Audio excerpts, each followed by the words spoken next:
आज आपण सर्व लोकांचे साक्षीमध्ये तसेच आपले जे संभाव्य जनप्रतिनिधी आहेत, जे ॲस्पिरंट्स आहेत, नागरिकांचा एक बृहत समूह इथे होता. त्यांची उपस्थितीमध्ये अत्यंत शास्त्रोक्त पद्धतीने, विघ्नरहित पद्धतीने पार पाडण्यात आली आहे.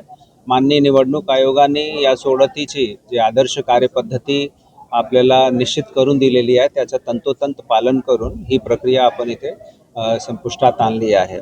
आपल्याला कल्पना आहेतच की ठाणे महानगरपालिकाचा जे एकंदरीत कार्यक्षेत्र आहे त्यामध्ये 131 प्रभाग आहेत आणि या 131 प्रभागांपैकी विविध नागरिकांचे जे विविध समूह आहेत, समुदाय आहेत, त्यांच्यासाठी आरक्षण कशा पद्धतीने ठेवायचा याच्या अनुषंगाने आजचा हा पूर्ण कार्यक्रम होता. यामध्ये अनुसूचित जातीसाठी जे एकूण जागा आहे त्या 9 आरक्षित आपलेली झाली आहे आणि त्याचा मूल आधार ज्या अनुसूचित जातीची लोकसंख्या आहे. अनुसूचित जमातीसाठी 3 प्रभाग, नागरिकांचा मागासवर्ग प्रवर्ग जे आहे त्याच्यासाठी 35 प्रभाग आणि सर्वसाधारण एकूण 84. आता यामध्ये परत अनुसूचित जातीचे जे एकूण राखीव आपले 9 प्रभाग आहेत त्यापैकी 5 प्रभाग महिलांसाठी राखीव झालेले आहेत.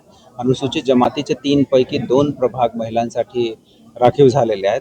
नागरिकांचा जे ओबीसी प्रवर्ग आहे त्याचे 35 पैकी 18 प्रभाग महिलांसाठी राखीव झालेले आहेत आणि सर्वसाधारण जे 84 आहेत त्यापैकी 41 प्रभाग महिलांसाठी आरक्षित झालेले आहेत.